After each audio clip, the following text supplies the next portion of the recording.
Chapter 1. What's an innie? Are you one? At its very core, introversion is a fundamental temperament, an innate way of being. It should never be confused with mere shyness or a deliberately withdrawn nature, nor is it a pathological condition to be cured. It is a permanent facet of human design, an intrinsic blueprint that dictates how a person interacts with the world. The most defining marker of an introverted individual lies in their mechanism for gathering and sustaining energy. Those with this temperament pull their vitality from the quiet, vast expanses of their internal world, a landscape rich with ideas, emotions, and deep impressions. They are natural conservators of energy. Plunged into a highly active external environment, they quickly encounter the sensation of being overstimulated, a state where the sheer volume of sensory input becomes heavy and uncomfortable. To navigate this, they must deliberately limit prolonged social exposure, retreating to replenish their reserves. Yet, this necessary withdrawal does not mean isolation is the ultimate goal. A well-balanced life requires the synthesis of both solitude and connection. When their energy is carefully managed, introverts display remarkable perseverance, fiercely independent thought, and a profound capacity for creative work. By contrast, the extroverted temperament thrives on a completely different energetic currency. They are energized by the noise and motion of the external world, the flurry of activities, the presence of varied people, and the dynamic shifting of places. They are inherent energy spenders. For them, extended periods of internal contemplation or isolation do not restore. They understimulate, leading to an anxious restlessness. However, they too require balance, needing to intersperse their constant doing with moments of simply being to prevent burning out in a whirlwind of motion. They bring an effortless expression and an action-oriented focus to society. If introverts can be compared to rechargeable batteries that require a pause in a quiet sanctuary to slowly build power back up, extroverts are akin to solar panels. They need to step out into the bright, bustling sunshine of the world to soak up their fuel. Neither temperament can be fundamentally altered. The task of life is to understand and collaborate with one's hardwired nature rather than fighting against it. The differences between these two ways of being go far beyond just energy creation, bleeding into how each temperament responds to stimulation and how they pursue knowledge. Energy dynamics simply set the stage. Extroverts dispense their energy freely, frequently struggling to decelerate. They revitalize through outward action, seeking out the myriad choices the modern world offers to keep loneliness at bay. The quiet aftermath of a gathering might leave them eager for the next activity. Introverts, conversely, find their restorative power in the stillness of their own minds. They require a reflective sanctuary to process their experiences. For them, energy generation is a slow, deliberate calculation, especially in a rapid-paced society where their internal reserves drain much faster than an extrovert's. Managing their days requires an architecture of planned retreats, much like mapping out rest stops before embarking on a chaotic journey. The experience of external stimulation further divides the two. Where the outward-focused individual craves a heavy volume of varied stimuli, the inward-focused person seeks to understand a small amount of stimuli with profound intensity. For someone already brimming with internal mental activity, adding heavy external input causes their intensity index to spike rapidly. A sensation that might begin as pleasant can instantly tip into a feeling of overwhelming saturation. Attempting to regulate this, introverts naturally limit their exposure. A project that begins with simple enthusiasm can quickly become paralyzing when its full complexity and the required physical output dawn on them. The mind begins to whirl, requesting a shutdown to halt the deluge of information. To preserve their enjoyment, they must narrow the scope of their endeavors. While breaks for the extrovert are a chance to increase stimulation by seeking out a lively environment, breaks for the introvert are a vital necessity to decrease it, allowing them to step back from the crushing weight of too much input. This contrast leads directly into their opposing approaches to life experiences, the pursuit of breadth versus the pursuit of depth. Extroverts cast a wide net across life. They are generalists who gather vast collections of friends and fleeting experiences, preferring to capture the highlights rather than dive to the ocean floor. Their world is a sprawling banquet of variety, where moving swiftly from one engaging encounter to the next is the primary source of vitality. Introverts exist on a different plane. They deliberately limit the sheer number of their experiences to ensure they can feel each one with profound depth. Their relationships are fewer but fiercely intimate. They desire richness over volume, absorbing information and then retreating to mentally expand upon it, turning it over and over in their minds long after the initial event has passed. Because it takes immense effort to resurface from these deep wells of concentration, interruptions are not just annoying, they are deeply disruptive, demanding an energetic cost to regain focus that they often cannot afford. These fundamental disparities echo through everyday life, vividly illustrated when two opposing temperaments attempt to navigate something as simple as a vacation. The extrovert's ideal holiday is a race to wring every drop of novelty from the map, visiting multiple countries in a week or hastily driving to the next town the moment an itinerary seems fulfilled. To the introvert, this frantic pace is a nightmare. Their perfect escape involves remaining tethered to one location, taking in a single experience each day so that the historical weight and atmosphere of the place can be truly absorbed and understood. What one views as an exhilarating adventure, the other views as a grueling marathon, proving that our definitions of enjoyment are entirely molded by our internal wiring. The foundation for understanding these intrinsic variations was laid in the early 20th century by the pioneering psychoanalyst Carl Jung. While observing his esteemed colleagues Sigmund Freud and Alfred Adler, Jung realized that despite examining the exact same clinical cases, they extracted vastly different information and formed opposing psychological frameworks. Freud operated from an extroverted orientation, directing his theories toward the external world of reality and human interactions. Adler, however, was fundamentally introverted, anchoring his philosophy in the internal struggles, personal thoughts, and the subjective overcoming of helplessness. Recognizing the value in both, Jung conceptualized introversion and extroversion as a continuum of natural human temperaments, rooted deeply in our physiological makeup.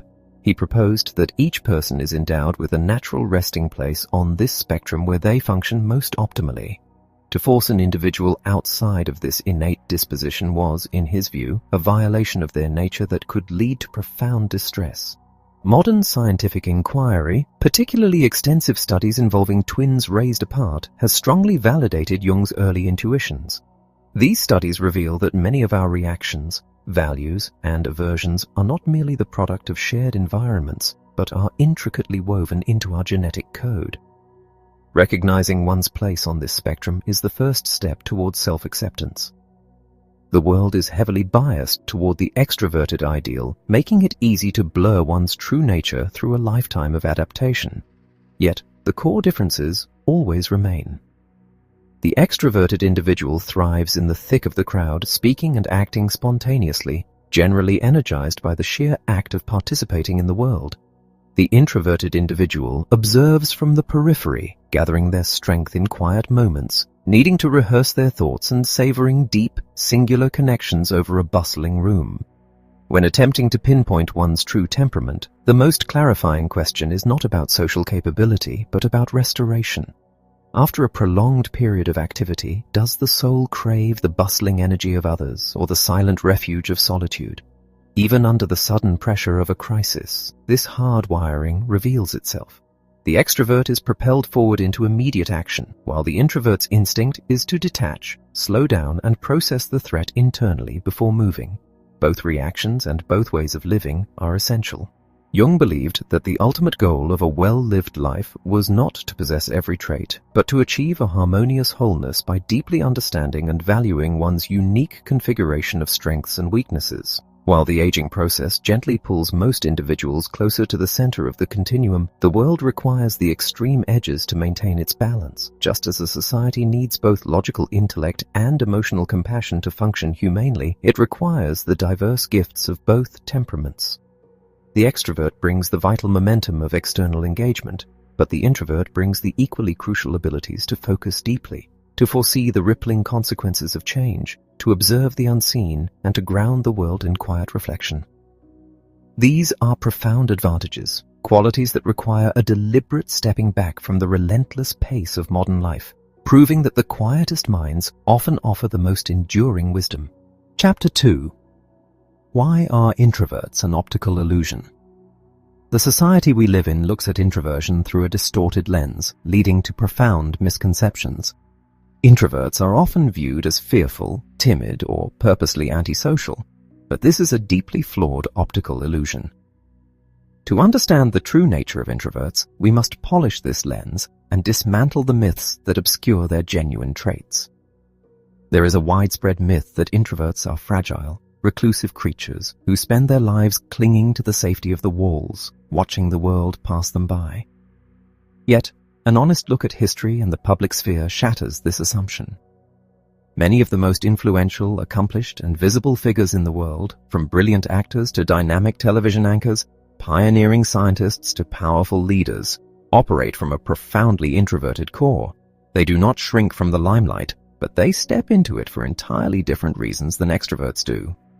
An extrovert might crave the sheer thrill and energy of a roaring crowd, but an introvert is typically driven onto the stage by a quiet, unwavering passion for their work, a unique talent, or a deep sense of purpose. They can command the attention of millions with sharp intellect, exhaustive preparation, and a cool, detached professionalism.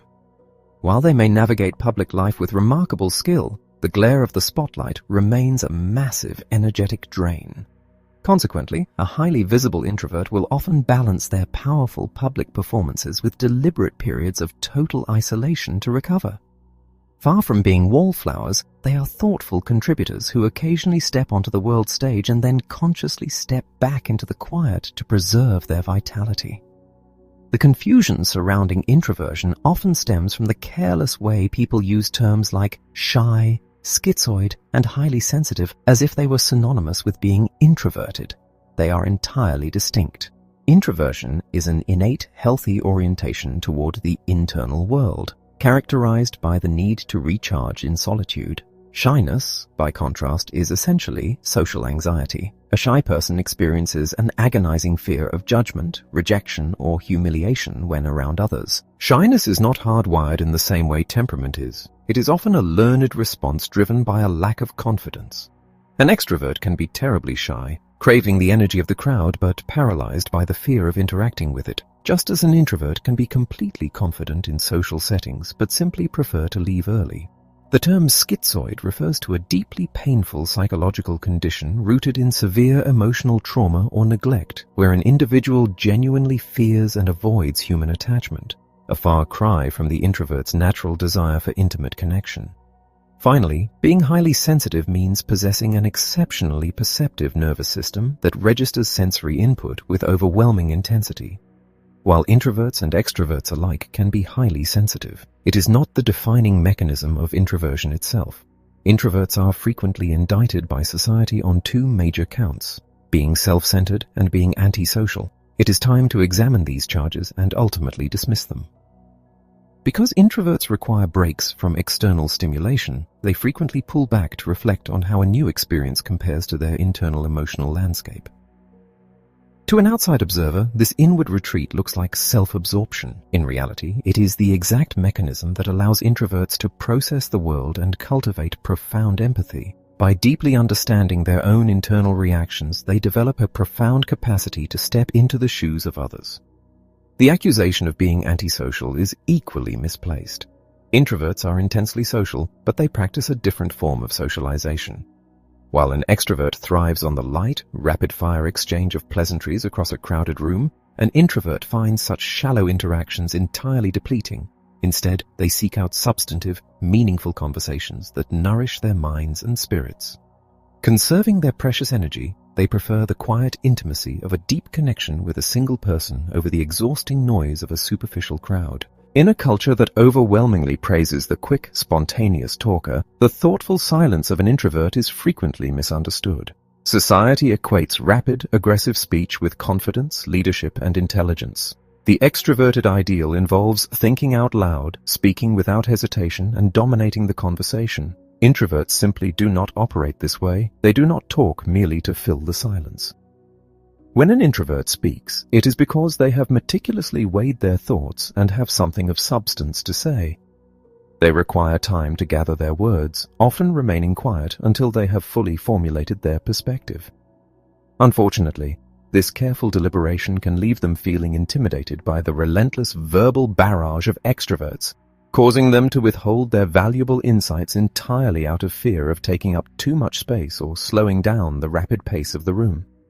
This profound difference in communication and processing is exactly what unsettles extroverts, because introverts hold their energy inside and often wear a calm, unreadable expression. They can appear mysterious or even withholding. An extrovert, whose thoughts become clear only when spoken aloud, cannot fathom why someone would sit in silence unless they were intentionally hiding something or lacked confidence.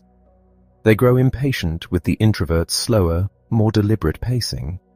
Furthermore, introverts often inadvertently challenge the extrovert's natural momentum. While an extrovert is eager to charge forward and immediately take action, an introvert's instinct is to pause, reflect, and carefully consider the consequences before making a move. To an extrovert racing toward a goal, this request to slow down feels like an anchor dragging them backward. Because the internal gears of an introvert are invisible, their contributions are often entirely unseen, leaving their extroverted counterparts suspicious of the quiet depths they do not understand. Growing up in an environment heavily skewed toward extroversion inflicts lasting damage on the introverted psyche. From a very young age, introverted children receive explicit and subtle messages that their natural way of being is somehow flawed. They are pushed to act faster, speak louder, and socialize more broadly. This constant comparison breeds a deep-seated sense of shame and guilt. While guilt is the uncomfortable feeling of having done something wrong, such as fearing they have offended someone by withdrawing, shame is far more destructive. Shame is the agonizing belief that one is fundamentally defective. When an introvert is shamed for their quiet nature, they often withdraw completely, burying their talents and insights. The antidote to this cultural deformation is self-acceptance. Introverts must recognize that their deliberate pacing and need for solitude are not defects to be cured, but natural, biological imperatives. When feelings of inadequacy arise, it is crucial to reject the blame and remind oneself that a reflective mind is a profound asset, not a liability. To survive and thrive in a fast-paced world without succumbing to exhaustion or shame, one must master the art of internal observation. This means constantly monitoring what can be called your temperament temperature. Just as you would read a thermometer to gauge a fever, you must learn to scan your body and mind to determine your energetic reserves. Is your mind alert, or is it growing fuzzy? Does your body feel vital, or do your limbs feel as heavy as lead? By checking these internal indicators, you can accurately assess whether you are overstimulated and desperately in need of a quiet sanctuary, or if your batteries are fully charged and you are ready to engage with the bustling world. Recognizing these subtle shifts allows you to adjust your daily demands, deliberately scheduling restorative breaks when the fuel runs low and confidently stepping outward when your reserves are full. This conscious self-regulation builds an unshakable confidence, protecting you from the debilitating cycle of burnout and ensuring that you honor your own unique rhythm. Chapter 3. The Emerging Brainscape. Born to be introverted? The human experience is painted across a vast and intricate canvas of temperamental diversity. For generations, society has treated the inward-turning nature of the introvert as a mere behavioral habit, a psychological quirk that could be unlearned with enough effort or exposure. Yet, peeling back the layers of human biology reveals a profound truth.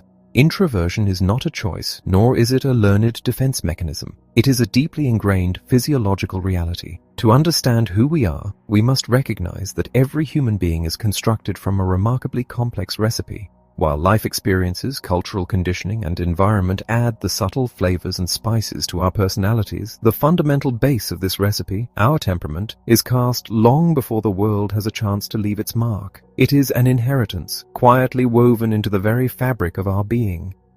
Science has increasingly shown that these behavioral tendencies are not accidental. They are locked securely within our genes. The blueprint of our DNA dictates the precise architecture of our nervous system, predetermining how much external stimulation we require to feel alive and how much we can endure before feeling overwhelmed. It is a biological destiny that establishes the boundaries of our energetic capacity from the moment we are born. As modern science ventures deeper into the mind, we are finally able to track the intricate physical tributaries of the brain. When we map the flow of blood within the skull, a striking divergence between the two temperaments emerges. In the extroverted brain, blood travels on a relatively short, rapid pathway, rushing toward the areas responsible for processing visual, auditory, and tactile sensory input. It is a pathway designed for immediate reaction to the external environment. However, the internal landscape of the introverted brain requires a vastly different journey. Here, the blood flows along a much longer, far more complex tributary. It winds its way through deeply internal structures, flooding the regions dedicated to memory recall, intricate planning, and profound problem-solving. This extended physical journey explains why the introvert requires more time to articulate a thought or react to a sudden change. Their mind is not moving slower. It is simply traveling a much greater distance, gathering a wealth of internal associations and memories before the thought finally breaches the surface of conversation. Following the invisible pawprints of neurotransmitters reveals an even deeper physiological divide. These chemical messengers are the absolute rulers of our emotional and energetic states, and each temperament relies on a completely different chemical currency. The extroverted brain is primarily fueled by dopamine, a powerful neurotransmitter associated with reward, movement, and the active pursuit of novelty. Dopamine is the chemical of the chase, rewarding the extrovert with a surge of pleasure when they engage with loud, active, and unpredictable external stimuli. But for the introverted brain, a flood of dopamine is not a reward. It is an assault. Because introverts are inherently more sensitive to dopamine, too much of it rapidly leads to a state of toxic overstimulation. Instead, introverts rely heavily on acetylcholine. This is the neurotransmitter of internal contemplation, deep focus, and sustained, quiet attention. Acetylcholine rewards the mind when it is turned inward, providing a deep, satisfying sense of calm when an introvert is reading, reflecting, or engaged in a solitary, meaningful task. This chemical reliance directly dictates how the body's entire nervous system is engaged.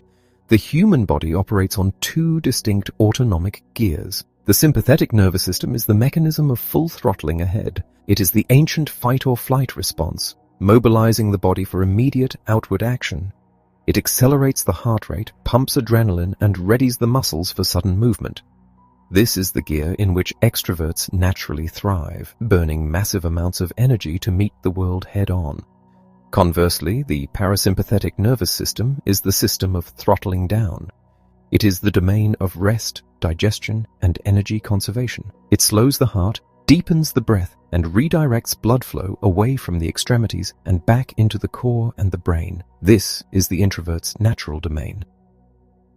While the extrovert is constantly accelerating onto the chaotic highway of life, the introvert's biological imperative is to apply the brakes, pull over, and meticulously process the journey. When we observe these full throttle and throttle down systems out on the road of daily life, the behavioral differences become vividly clear. The extrovert is propelled outward by their biology, seeking quick, decisive action and continuous engagement to keep their dopamine levels optimized. They are driven to expand, to interact, and to consume the environment. The introvert, biologically mandated to conserve energy, retreats into the parasympathetic state to synthesize their experiences. Looking at the big picture, it becomes undeniable that the introverted desire for solitude is not a rejection of society, but a strict biological necessity. They are stepping away to allow their acetylcholine to do its quiet, restorative work, bringing their highly sensitive nervous system back from the brink of exhaustion. To demand that an introvert operate continuously in a full throttle state is to demand that they fight their own anatomy. The extroverted process is designed for breadth and external mastery, while the introverted process is an elegant, internal mechanism designed for depth, preservation, and insight. Beyond the flow of blood and the dance of chemicals, our experience of reality is further shaped by the fact that we are creatures of two distinct minds, divided across the hemispheres of our brains. The right brain is the realm of the holistic, the intuitive, and the non-verbal. It processes the world not in linear steps, but in vast, interconnected patterns. It speaks in images, emotions, and underlying meanings, capturing the entire atmosphere of a room rather than the specific words being spoken. The left brain, by contrast, is the analytical, verbal, and strictly linear side. It breaks down the whole into its component parts, organizing reality into logical sequences and precise language. While all human beings utilize both hemispheres, the rich, internal processing required by introversion often leans heavily on the deep, interconnected web of the right brain. This allows for immense creativity and profound empathy, but it also explains why translating these vast, wordless concepts into the left brain's linear language can be such a slow and exhausting task for the introvert. Understanding this complex biological architecture is the key to profound self-acceptance. We are not flawed templates of an extroverted ideal. We are distinct biological entities with our own remarkable capacities. The ultimate lesson of this emerging brainscape is that we must stop warring against our own nature. To thrive, we must play to our inherent strengths.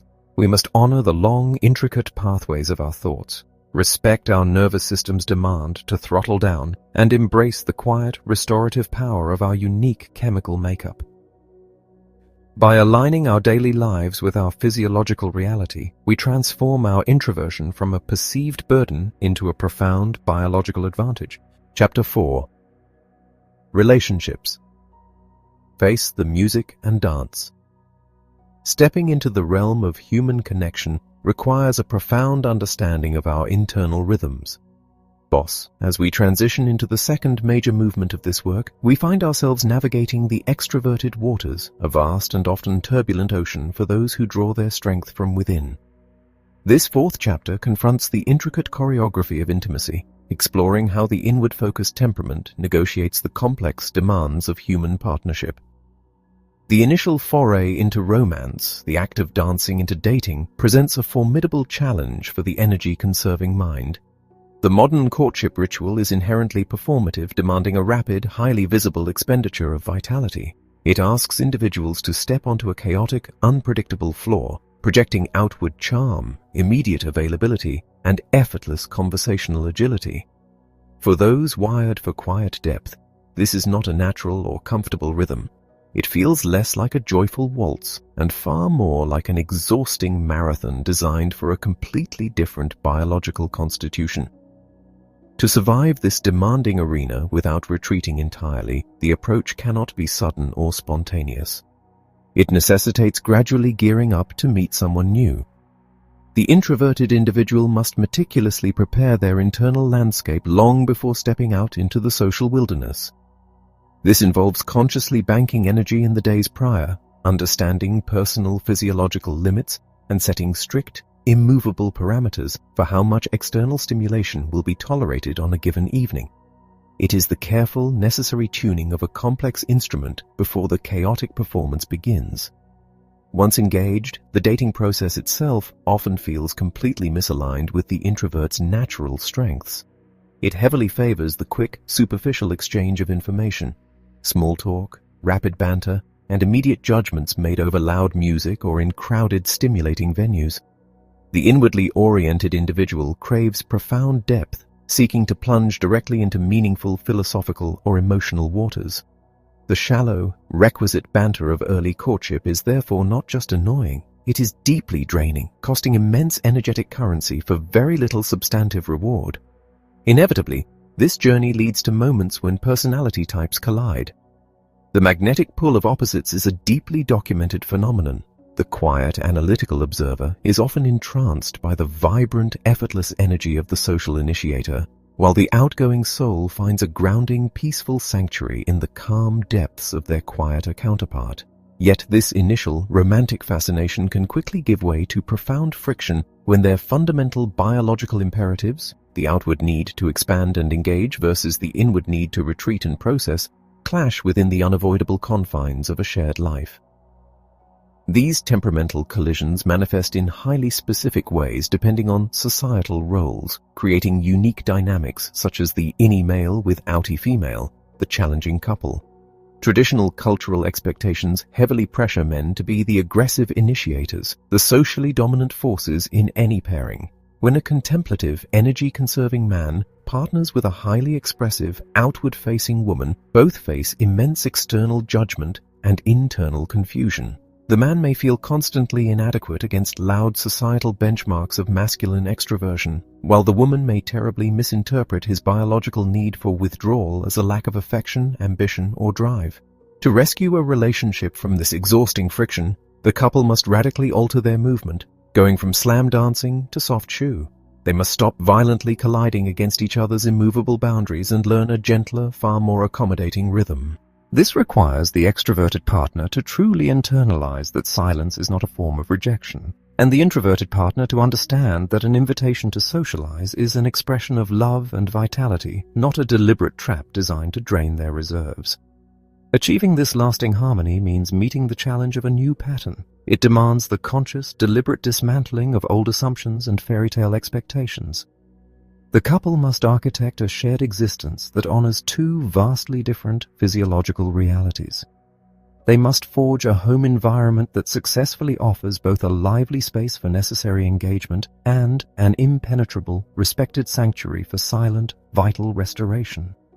Conversely, the dynamic of an innie female with outie male, when opposites attract, presents a more socially accepted but equally complex terrain. Here, the outgoing man often serves as a protective social buffer, confidently navigating the loud world on behalf of his partner. While this allows the introverted woman to remain safely within her energetic comfort zone, it carries the hidden, dangerous risk of complete dependency. She risks becoming utterly silenced, eventually overwhelmed by his relentless pace, allowing his vibrant energy to entirely eclipse her quiet but powerful presence in the world. When these imbalances threaten the foundation of intimacy, the partners face the incredibly difficult task of changing the dance in the middle. Renegotiating the terms of a relationship years or even decades into its existence requires immense courage and agonizing vulnerability. The introvert must learn to articulate their desperate need for solitude without inducing guilt in their partner, explicitly stating that their retreat is a biological mechanism for self-preservation, not a punishment directed at the one they love. For some, the solution seems to lie in seeking out their own kind, forming the deeply unified bond of an innie with innie, just us two against the world. In this pairing, the constant, draining struggle to explain one's energy levels is beautifully eliminated. Both implicitly understand the absolute sanctity of silence.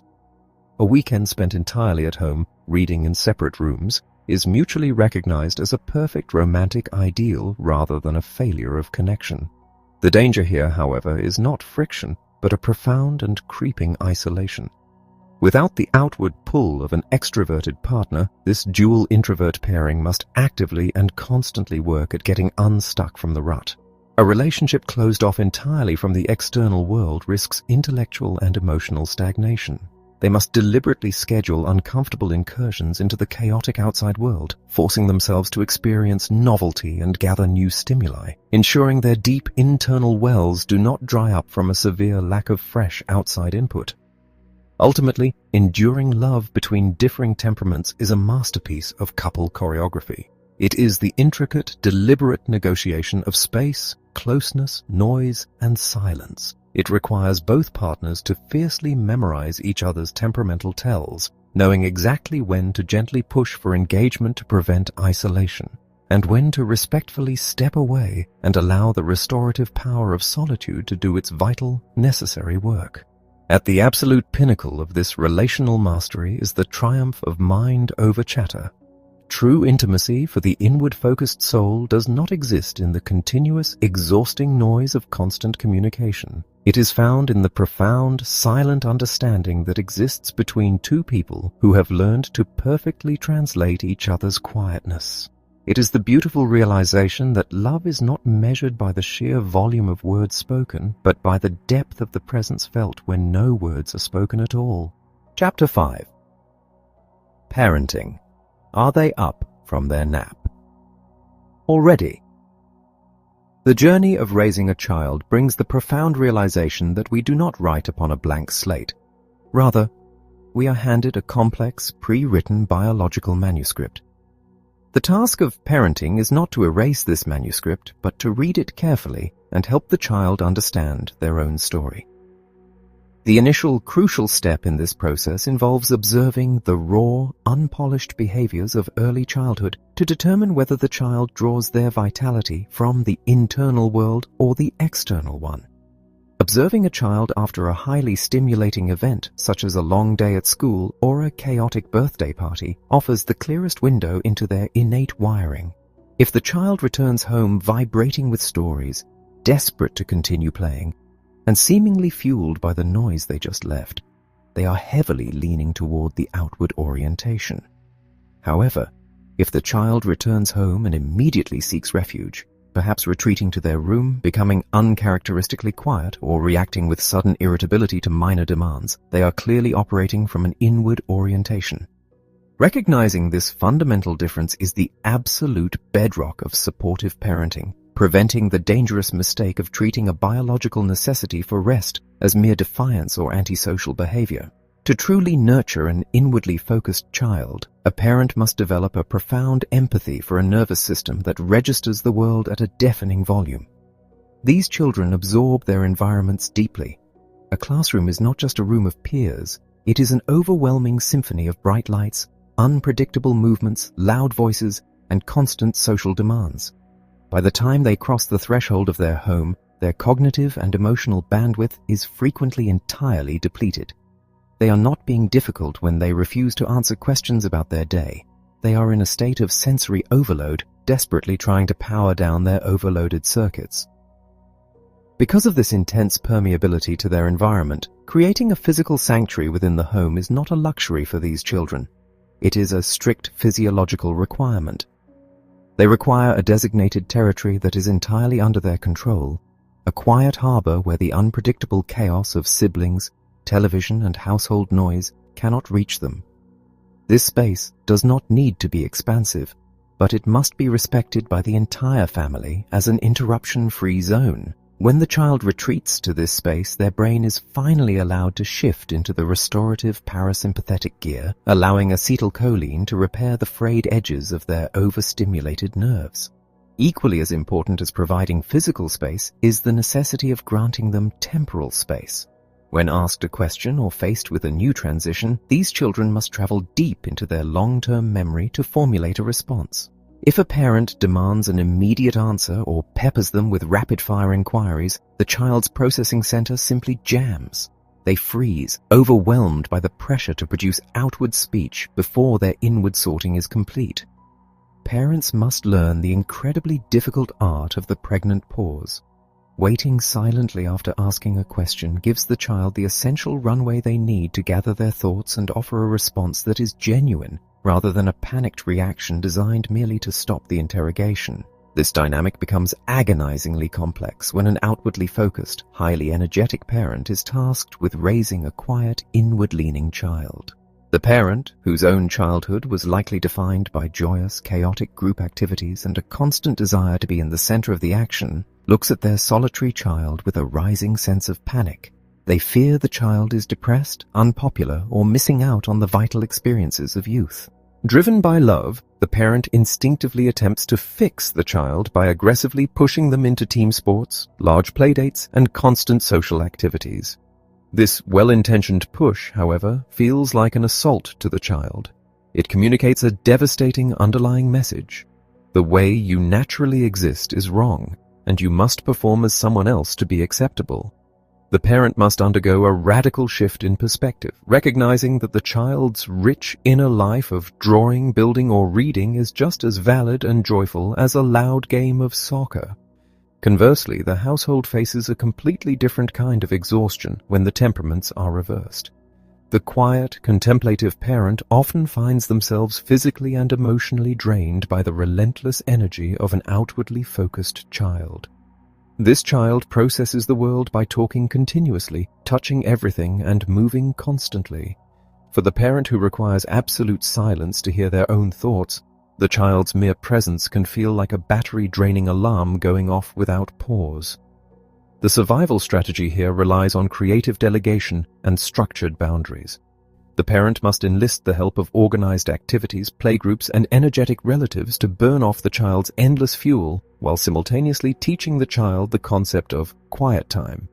It is crucial to meet the child's need for engagement without completely bankrupting the parent's limited energetic reserves. To prevent the child from internalizing society's bias against quietness, families must adopt a unified language to discuss temperament openly.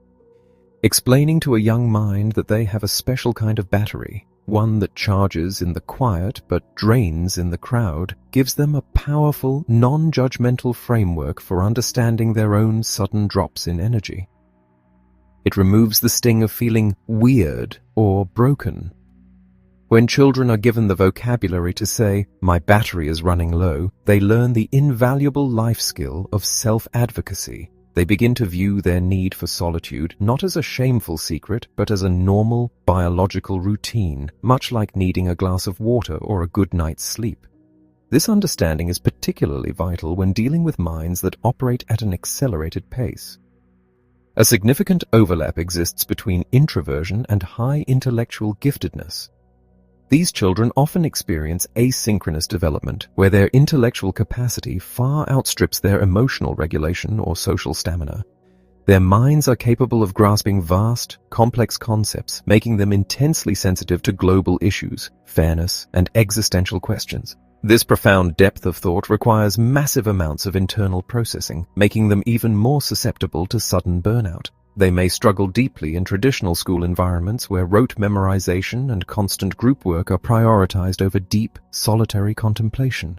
They require adults who can see past their quiet exterior to the brilliant, wildly active universe spinning inside their heads. Ultimately, the responsibility of bridging the gap between the child's internal reality and the loud expectations of the world rests entirely on the adults. Parents possess the unique authority to serve as a buffer against a society that demands constant outward performance. By confidently intervening when teachers demand more classroom participation, by gracefully declining overwhelming social invitations on the child's behalf, and by fiercely protecting their right to silence, parents transform their home from just another demanding environment into a true sanctuary. They provide the ultimate foundation, the unshakable certainty that the child is perfectly designed exactly as they are. Chapter 6. Socializing. Party popper or pooped from the party. The societal arena of socializing frequently feels like a chaotic battlefield for the inward-focused temperament. The modern gathering is built upon the architecture of rapid, superficial exchange, a continuous volley of light banter and transient observations. For the extroverted mind, this quick-fire interaction is invigorating, a frictionless skipping across the surface of human connection. However, the introverted constitution fundamentally rejects this shallowness. Small talk demands a rapid expenditure of cognitive energy with virtually no nutritional return. The introvert hungers for substance, seeking to dive into the profound depths of philosophy, emotion, and intricate ideas. When forced to remain in the shallow waters of casual chatter, their mental reserves are quickly exhausted, leaving them feeling profoundly isolated even in the center of a crowded room. This internal exhaustion is frequently masked by a confusing external adaptability. Because humans exist on a dynamic spectrum rather than fixed points, an introverted individual can, for brief, intense periods, project a remarkably outgoing persona. They may laugh loudly, lead a compelling conversation, and seamlessly navigate a complex social event. This chameleon-like ability, however, creates a perilous illusion. Observers assume this vibrant display is the introvert's natural baseline, leading to bewilderment and misplaced offense when the individual abruptly shuts down or disappears. Even the introverts themselves can fall victim to this continuum confusion, berating their own sudden loss of social stamina, failing to recognize that their vibrant performance was fueled by a finite, rapidly depleting reserve of borrowed energy that simply ran dry. Therefore, every invitation initiates an agonizing internal calculus. The decision to attend a social gathering is never a casual affirmative or negative. It is a complex risk assessment of energetic expenditure. The mind meticulously weighs the potential value of the connection against the inevitable biological cost. Will the environment be deafeningly loud? Are the attendees known intimates or unpredictable strangers? Will there be an opportunity for meaningful dialogue or just an inescapable wall of noise? This rigorous evaluation is a vital protective mechanism, a necessary negotiation with one's own limits to ensure that crossing the threshold into the public sphere does not result in total physiological bankruptcy. When the energetic ledger dictates that an event simply cannot be afforded, the challenge shifts to the art of the refusal. Society conditions individuals to view declining an invitation as a personal rejection or an antisocial failing. Overcoming this ingrained guilt requires mastering the graceful, unambiguous boundary. It involves learning to deliver a polite but firm decline without offering an excessive, fabricated litany of excuses. A simple, honest expression of needing rest or having a conflicting commitment must be deployed with confidence. Protecting one's solitary sanctuary is not an act of hostility toward the host.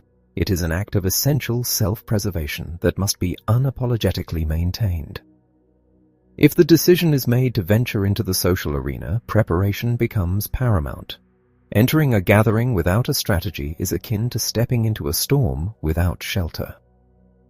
The days leading up to the event must be marked by strict energy conservation, deliberately banking quiet hours and minimizing external stimuli to ensure the internal battery is fully charged. This physical preparation is paired with intense mental anticipation.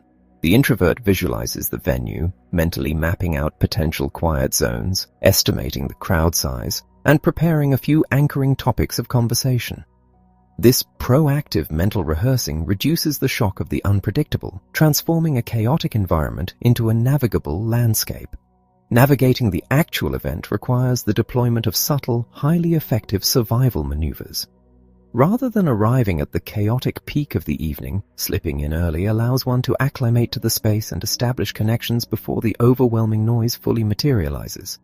Once the environment thickens, survival depends on strategic retreats. Seeking out the quiet periphery of a room, volunteering for solitary tasks in the kitchen, or taking extended, quiet respites in a secluded hallway provide critical moments for the nervous system to recalibrate. Instead of attempting to mingle with the masses, the most restorative approach is to anchor oneself to a single, engaging individual, carving out a private sanctuary of deep conversation amidst the surrounding turbulence. Furthermore, having an immovable, predetermined departure time provides a psychological safety net, a reassuring guarantee that the sensory bombardment has a definitive end. Ultimately, the climax of any social engagement for the inwardly focused soul is not the peak of the celebration, but the quiet triumph of the exit. The moment of stepping away from the noise and breathing in the silent, unburdened air of the journey home brings an unparalleled wave of relief. There is no shame in this joy. The clean departure, slipping away gracefully without lingering through exhaustive farewells, marks the successful completion of a social contract. It is the necessary return to the fortress of solitude, where the experiences of the evening can finally be slowly, methodically processed in peace.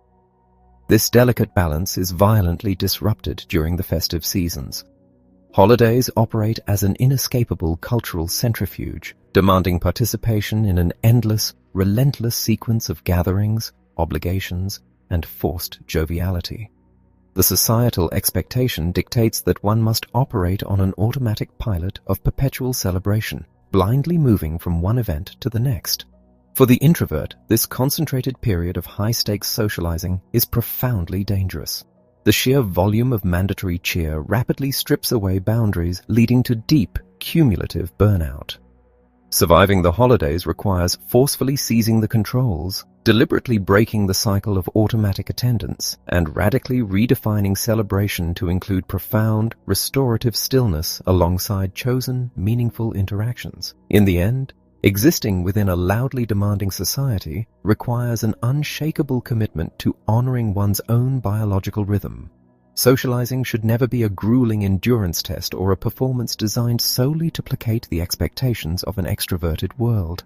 It must be a carefully curated exchange, undertaken only when the internal reserves are fortified and governed by a profound respect for the necessity of the retreat. By mastering the intricate dance of engagement and withdrawal, the quiet mind can traverse the chaotic landscape of human connection without ever losing its deep, essential center. Chapter 7. Working. Hazards from 9 to 5. The traditional corporate environment is an arena constructed almost entirely by and for the outwardly focused temperament. The open-plan offices, the spontaneous brainstorming sessions, and the premium placed on rapid vocal participation create a landscape fraught with physiological hazards for the quiet mind. In this environment, one must constantly question why the outgoing personality seems to naturally command all the favorable attention and professional acclaim. The answer lies in the sheer mechanics of visibility. The corporate world inherently rewards what it can immediately see and hear. Those who process externally, thinking aloud, making rapid decisions, and confidently dominating the physical space of a meeting room project an aura of immediate competence and leadership. Their contributions, regardless of underlying substance, are undeniably audible. Because the extroverted mind thrives on this constant external friction, they naturally command the narrative, effortlessly generating the very momentum and noise that modern businesses mistakenly equate with exclusive value. This relentless bias toward the visible forces the inwardly directed worker into a dangerous paradox. Operating from a core that values deep, uninterrupted focus and meticulous execution, they often produce work of profound quality, yet they possess a fatal reluctance to showcase their achievements, frequently choosing to obscure their brilliance from the public eye. They operate under the naive assumption that excellent work should simply speak for itself, viewing self-promotion as distasteful, aggressive, or inherently boastful. Consequently, they deliberately conceal their efforts, completing critical tasks in silence and allowing louder voices to claim the residual glory. This quiet dedication, while noble in theory, is professionally suicidal in a fast-paced economy. When an individual consistently retreats from the spotlight, wrongly assuming their silent labor is being observed and appreciated, they vanish entirely from the organizational consciousness. To survive and advance, the quiet professional must painfully learn that making their contributions known is not an act of arrogance. It is a required professional currency in a world that cannot measure what it cannot hear. This lack of visibility is heavily compounded by the introvert's intrinsic method of processing information, which often breeds deep suspicion among their colleagues. When presented with a complex problem, the outward-facing worker immediately begins to verbalize a dozen potential solutions, sketching out ideas in real time. The inward-facing worker, however, absorbs the problem and immediately retreats into the labyrinth of their own mind. They require absolute silence to test hypotheses against their vast internal framework. To an observer, this sudden quietness looks like deliberate exclusion. It creates the damaging illusion of intense secrecy, as if the quiet worker is aggressively hoarding knowledge or refusing to participate in the collective effort. The highly vocal team members misinterpret this biological need for solitary processing as a hostile withdrawal, fostering a tense atmosphere where the introvert's necessary silence is wrongly convicted of being uncooperative, aloof, or intentionally withholding. Dismantling this profound misunderstanding requires a radical restructuring of how collaboration is approached within the workplace. The traditional model of forcing everyone into a room to generate spontaneous ideas guarantees that the quietest minds will be entirely steamrolled by the loudest voices. True synergy is found not in forced groupthink, but in strategic, balanced collaboration. This involves deliberately dismantling the expectation that all work must be done simultaneously and vocally. A highly functioning team must allow the outward processes to generate the initial chaotic spark of an idea, and then explicitly grant the inward processes the necessary solitary time to take that raw material, refine it, and forge it into a structurally sound reality. Collaboration must become an asynchronous dance, where speed is elegantly balanced by rigorous depth. When both temperaments are allowed to contribute in their native physiological language, building upon each other rather than competing for airtime, the resulting work transcends what either could achieve alone. Yet, even in the most balanced and respectful environments, the corporate arena inevitably demands moments of rapid, unexpected recall, a terrifying prospect for a brain that relies on slow, deep associative pathways. When suddenly put on the spot during a presentation or confronted by an unexpected face in the hallway, the introvert's nervous system perceives a threat, immediately shutting down access to long-term memory. To navigate these sudden ambushes, the quiet professional must cultivate specific mental anchors and routines to force their filing cabinets open under pressure. Preparing a handful of universal pre-rehearsed phrases buys crucial seconds for the mind to boot up when asked an unexpected question. Visually associating names with bizarre imagery, writing things down with obsessive regularity to bypass the need for instant mental retrieval, and learning the physical sensation of taking a deep, grounding breath to short-circuit the body's panic response are not mere tricks. They are necessary survival mechanisms, deliberate strategies to coax a complex, slow-moving brain into producing immediate results in a fast-moving world. Ultimately, Enduring the daily grind of a 9-to-5 existence cannot be an exercise in perpetual suffering or constant adaptation to an alien standard. Finding true satisfaction within a demanding career requires the introvert to fiercely advocate for their own physiological needs. It means consciously designing a work life that minimizes unnecessary friction, negotiating for a solitary workspace, politely but firmly opting out of non-essential social gatherings, and protecting blocks of deep focus time with ruthless discipline. It demands the profound realization that one's quiet, analytical nature is a remarkably rare asset in a noisy, reactive world. When the inward-focused professional stops trying to contort themselves into an extroverted mold and instead builds a career around their innate capacity for deep thought, steady execution, and complex problem-solving, they transition from merely surviving the hazards of the workplace to genuinely mastering it. Chapter 8. 3 Ps. Personal Pacing Priorities and Parameters. Entering the final phase of this journey requires a shift from merely surviving an overwhelming world to intentionally designing a sustainable one. To construct a life that feels precisely correct, the inward-focused individual must recognize that the universal speed limit set by society is inherently dangerous to their biology. Establishing a rhythm of personal pacing is not a luxury, but a fundamental requirement for long-term health. The external world operates on a relentless drumbeat of urgency, demanding constant acceleration and instantaneous reactions. For a nervous system wired for deep contemplation, matching this frantic rhythm leads to rapid deterioration. True autonomy begins with giving oneself absolute permission to slow down. It is the conscious decision to decouple from the chaotic velocity of the crowd and walk at a speed that allows the internal batteries to steadily recharge while moving forward, ensuring that the journey can be completed without collapsing from exhaustion. This deliberate deceleration is directly tied to the realization that an introvert's energetic reserves are not infinite.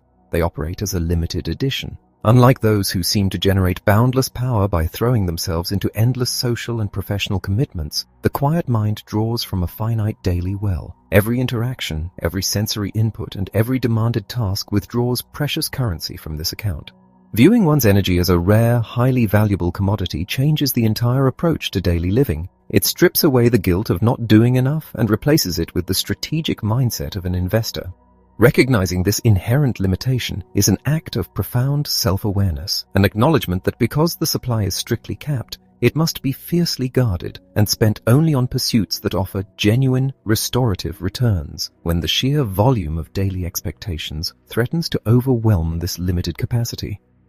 The most effective defense is a radical narrowing of focus. Confronting a massive project or a heavily booked calendar all at once causes the contemplative brain to simply freeze, paralyzed by the overwhelming complexity and the projected energy cost. The survival mechanism is to approach life entirely bird by bird, by shattering massive, intimidating obligations into microscopic, easily executable tasks. The mind is tricked out of its paralysis. The agonizing dread of organizing a chaotic existence is dissolved when the only required action is clearing a single shelf or making a single phone call. This granular focus prevents the nervous system from registering a massive threat, allowing steady progress to quietly replace overwhelming anxiety. Because energy is finite and must be managed task by task, the establishment of unshakable personal priorities becomes the architecture of survival. A life lived without strict priorities is a life quickly consumed by the agendas of others. For the individual who drains easily, everything simply cannot hold equal importance. The modern world presents a buffet of endless options and obligations, but attempting to sample all of them guarantees emotional bankruptcy. It requires the ruthlessness to look at the sprawling landscape of possibilities and explicitly define what holds absolute foundational meaning. Whether it is deep creative work, maintaining a small circle of intimate relationships, or securing daily periods of unbroken solitude, these core pillars must be identified. Once established, they become the immovable stones around which the rest of life's rushing river must flow, ensuring that the most vital reserves are never squandered on the trivial. With priorities firmly set, the methodology of progress transforms into a quiet, relentless accumulation of effort, moving steadily from inch by inch to yard by yard. The extroverted ideal of success often celebrates the massive, chaotic burst of heroic effort, the all-nighter, the spontaneous leap, the aggressive sprint to the finish line. The introverted path to mastery is vastly different. It does not rely on dramatic surges of adrenaline, which only lead to severe energetic hangovers. Instead, it harnesses the compounding power of microscopic, consistent momentum. It is the understanding that moving forward an inch every single day, without ever burning out or requiring a massive recovery period, eventually covers miles of territory. It is a pacing that honors the biology of the quiet mind, achieving remarkable distances precisely because it never succumbs to the frantic exhaustion of the sprint. Protecting this slow, deliberate accumulation requires the construction of strict personal parameters. These are the invisible, impenetrable walls built to safeguard time, physical space, and emotional bandwidth. A parameter is a definitive boundary drawn between the self and the encroaching demands of the world. It is the firm decision to stop answering messages after a specific hour, the refusal to attend a gathering that drains vital energy, and the physical closing of a door to secure absolute silence. These parameters are not acts of hostility toward society. They are the essential scaffolding that holds a fragile, highly perceptive nervous system together. Without them, the external world floods in uncontrollably, washing away the delicate structures of peace and concentration that the introvert so desperately needs to function. The greatest threat to this necessary peace, however, is the deadly trap of mushy parameters. When boundaries are drawn in sand rather than carved in stone, they offer no actual protection. Softening one's limits out of a misplaced sense of guilt, the fear of causing disappointment, or the desire to appear accommodating inevitably leads to disaster. The moment an introvert says yes when their body is screaming for rest, or allows an intrusion into their sacred quiet time to avoid conflict, the parameter collapses. The external world, sensing this weakness, will continually push until the introvert is entirely depleted. Firming up these boundaries requires immense courage and the painful acceptance that disappointing others is occasionally the required cost of preserving one's own sanity. A boundary is only functional if it is defended with absolute unyielding consistency. Ultimately, accepting the need for these rigid protections and deliberate pacing comes down to understanding exactly why you need special handling. A quiet, contemplative temperament is comparable to a highly sensitive, finely tuned instrument. It possesses the incredible capability to register profound depths of emotion, complex thought, and intense empathy, but it cannot be treated like a blunt tool designed to smash through obstacles. It requires a different environment, a different maintenance schedule, and a vastly different operating manual. Acknowledging this is not an admission of weakness or a confession of being fundamentally flawed. It is the ultimate expression of self-respect, boss. A declaration that one's unique biological design is worthy of the precise, specialized care required to let it truly resonate in the world. Chapter 9. Nurture your nature. To sustain the architecture of a quiet life, one must transition from merely defending boundaries to actively cultivating the internal landscape. Nurturing your natural resources requires treating your biological constitution not as a stubborn obstacle to be overcome, but as a complex, delicate ecosystem demanding deliberate, specialized care. For the inward-focused temperament, vitality is never a given. It is a meticulously harvested crop. The deep thinkers and quiet observers possess a profound well of creativity, empathy, and analytical power, but these resources are rapidly drained by the friction of daily existence. Cultivating this internal wealth means shifting the focus from external achievements to internal preservation, establishing daily rituals specifically designed to replenish the quiet energy that society so carelessly extracts. When this vital maintenance is neglected, the internal alarm systems trigger a profound crisis, bringing immense trouble to the physiological center. The signs of an impending crash are rarely subtle. An overloaded nervous system, desperate for a reprieve, begins to malfunction in highly predictable ways. The mind, usually a sanctuary of deep focus, fractures into irritable, disjointed thoughts. Physical exhaustion sets in, accompanied by a sudden, intense intolerance for even the slightest sensory input. A ringing phone becomes an assault. A casual question feels like an unbearable demand. This is not a temporary bad mood. It is the absolute collapse of a biological system pushed entirely past its sustainable limits. Recognizing this internal chaos is critical. It is the body's desperate, unignorable mandate demanding an immediate halt to all outward exertion. The most immediate remedy to this systemic overload is learning to compose yourself by taking breaks. A true break for the quiet mind is vastly different from a casual pause in the extroverted world. It is not merely stopping a task to chat with a colleague or scrolling mindlessly through an onslaught of digital information. It requires a complete cessation of sensory and cognitive input. To genuinely compose the frayed edges of the mind, the individual must step entirely away from the theater of action, engaging in absolute restorative stillness. This deliberate withdrawal allows the overworked analytical brain to power down, signaling the parasympathetic nervous system to finally release the calming chemicals necessary to rebuild depleted energetic reserves. To make these breaks truly effective, establishing a nurturing space is an absolute, non-negotiable requirement. The physical environment acts as a direct extension of the inward-focused mind. Existing continuously in chaotic, visually noisy, or emotionally unpredictable surroundings is a chronic drain on vitality. The introvert must construct a physical harbor, a room, a quiet corner, or even just a specific chair that is fiercely protected from the demands of the external world. This sanctuary must be curated to soothe the senses, stripped of aggressive lighting and loud interruptions. It is the physical manifestation of safety, a place where the heavy armor required to navigate society can finally be unbuckled and dropped to the floor.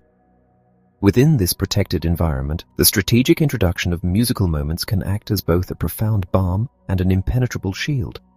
For a brain that heavily utilizes the right hemisphere's holistic, nonverbal processing, sound is never neutral. A chaotic auditory environment shatters concentration, but the intentional use of harmonious rhythms provides a vital anchor. Selecting music that resonates with the body's natural resting heart rate can rapidly induce a state of physiological calm, drowning out the unpredictable noise of the world and creating a private, invisible fortress of focus. It is the use of structured sound to silence the chaotic chatter of the mind. Yet, managing the environment is only half the equation. One must also relentlessly listen to what the body is attempting to communicate. Introverts are notoriously prone to living entirely within the sprawling architecture of their own minds, frequently severing the connection to their physical forms. They can spend hours lost in deep thought, entirely ignoring the physical symptoms of mounting stress, the shallow breathing, the tightening of the jaw, the heavy fatigue settling into the shoulders. Re-establishing this severed connection is crucial. It requires consciously checking in with the physical vessel, recognizing that physical tension is the earliest, most accurate indicator of an approaching energetic crash. This bodily awareness must extend directly to the fuel provided through daily nutrition. The highly sensitive, inward-focused nervous system is acutely vulnerable to erratic chemical fluctuations. Operating a contemplative mind requires stable, enduring sustenance, not the sudden, violent spikes and devastating crashes caused by excessive caffeine or refined sugars. Treating food as functional medicine, prioritizing steady, grounding nutrition prevents the physical jitteriness that heavily mimics and exacerbates emotional anxiety. It is the biological foundation necessary to maintain a steady, unshakable center amidst the chaotic demands of the day. Beyond the physical and the spatial, ultimate sustainability requires a deliberate effort to grow your spirit. The introverted mind is hungry for profound meaning, easily disillusioned by the shallow mechanics of modern survival. To truly thrive, the internal well must be fed with experiences that inspire awe and a deep sense of connection to the sublime. Whether found in the vast, silent expanse of the natural world, the immersive study of philosophy, or the quiet practice of artistic creation, this spiritual nourishment provides the deep, underlying resilience needed to endure a world that constantly demands superficial engagement. To prevent this carefully cultivated inner life from being hijacked by the loud agendas of the majority, one must create a definitive statement of purpose. This is a quiet, unshakable declaration of personal intent. It requires looking inward to define exactly what constitutes a meaningful life, entirely separate from society's extroverted benchmarks of success. When a clear internal compass is established, it becomes immensely easier to decline exhausting obligations and deflect external pressures. This written or deeply held mandate acts as a supreme filter, ensuring that precious energy is spent only on pursuits that align with one's deepest biological and ethical truths. When these practices are fiercely maintained, a remarkable transformation occurs. When the quiet nature is fully, unapologetically nurtured, the introvert ceases to operate from a place of chronic deficit. They emerge from their sanctuary not as fragile survivors of an overwhelming world, but as deeply grounded, immensely powerful observers. Their deliberate pacing becomes an expression of authority, their silence a marker of profound wisdom. By honoring the strict requirements of their internal ecosystem, they unlock the ability to offer their greatest gifts, deep insight, unshakable calm, and profound empathy, without ever sacrificing their own vital existence. Chapter 10. Extrovert and shine your light into the world. Having meticulously constructed a sustainable internal sanctuary, the quiet mind now faces its ultimate test, stepping back out into the noise.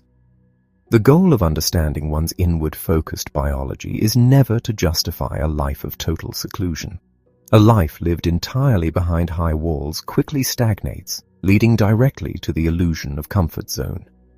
It is a dangerous deception to believe that absolute safety equates to absolute fulfillment. The fortress we build to protect our delicate energetic reserves can easily, almost imperceptibly, transform into a self-imposed prison if we never intentionally breach its gates. The human spirit, regardless of its temperamental wiring, requires the friction of new experiences, the challenge of the unknown, and the terrifying vulnerability of being seen in order to continuously evolve. To truly thrive, the introvert must learn the intricate art of projecting their carefully cultivated inner light into the chaotic external world, engaging with society not as a victim of its overwhelming volume, but as a grounded, purposeful participant. Stepping into this blinding arena requires a fundamental redefinition of bravery, initiating the quiet process of catching confidence. In the extroverted paradigm, confidence is often depicted as a booming bravado, an unshakable, loud certainty that dominates a room from the moment of entry. For the inwardly oriented soul, confidence does not roar. It accumulates.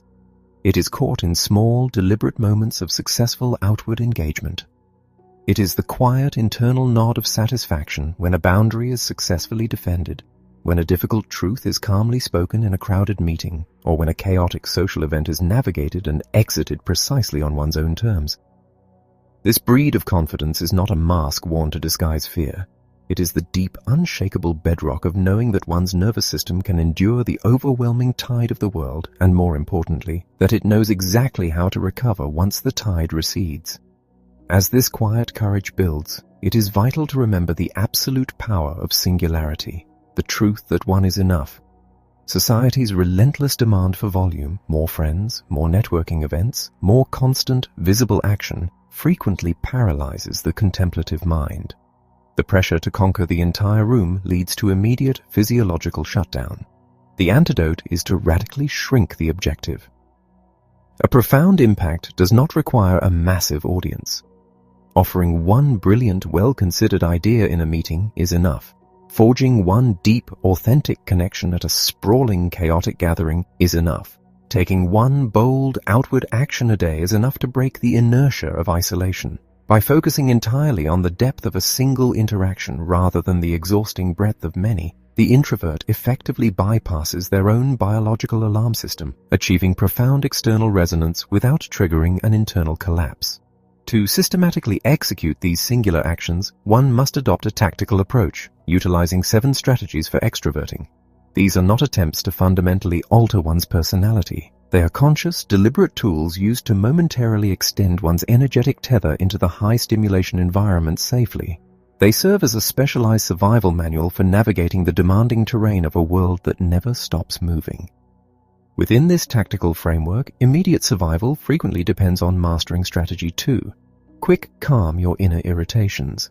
When the deeply internal mind is suddenly violently interrupted by the external world, a ringing phone demanding immediate attention, a sudden shift in plans, or the loud intrusion of a colleague, the immediate biological response is not mere annoyance, but a sharp spike of intense, defensive irritation.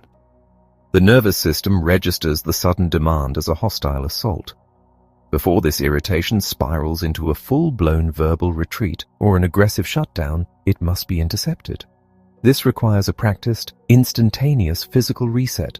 It is the conscious dropping of the shoulders, the deliberate drawing of a deep, grounding breath, and the momentary pause to remind the body that it is not actually under attack. By rapidly short-circuiting the biological panic response, the quiet professional prevents the external world from hijacking their internal peace. Equally vital to surviving the sheer absurdity of a relentlessly outward-facing society is the necessity to implement Strategy 6, stay on the funny side of life. A highly sensitive nervous system naturally absorbs the weight and seriousness of the world, making it dangerously easy to become crushed by the heavy demands of social and professional obligations. Humor serves as an essential cognitive release valve. It is the ability to step back and recognize the inherent comedy in the chaotic, frantic dance of the extroverted majority. When the sensory assault becomes too intense, finding the humor in the situation diffuses the crushing tension. It is a protective shield that prevents the introverted mind from internalizing the noise, allowing them to observe the overwhelming theater of human interaction with a light, detached amusement rather than paralyzing dread. Yet, no matter how skillfully these strategies are deployed, the energy will eventually wane and the world will begin to feel unbearably heavy. It is in these moments of profound depletion that lighthouses point the way home. Every deliberate excursion into the chaotic extroverted ocean must be accompanied by a clear, predetermined navigational path back to the sanctuary. These lighthouses are the trusted anchors in an unpredictable world. They are the quiet, understanding partner waiting at the edge of the party. They are the inviolable routine of returning to a silent room, the comforting weight of a familiar book, or the strict, non-negotiable departure time set before the evening even began. When the noise reaches a deafening pitch and the internal compass begins to spin uncontrollably, these beacons guide the exhausted mind out of the storm, ensuring a safe return to the quiet harbor where true restoration can finally begin. And so, we arrive at a final farewell to the misconception that quietness is a flaw. The journey of understanding the inward temperament is ultimately a journey of profound self-reclamation. It is the absolute rejection of the idea that one must be loud to be valuable or constant to be effective. The world desperately requires the unique gifts forged in the silent depths, the meticulous analysis, the unwavering empathy, the profound creativity, and the deep, anchoring calm. By honoring their biological truth, pacing their steps, and fiercely protecting their vital reserves, the introvert does not retreat from the world. They prepare themselves to offer it something far more rare and enduring. They learn to step out of the shadows not by becoming the blinding sun, but by offering a steady, piercing light that illuminates the most crucial details the rushing world has overlooked.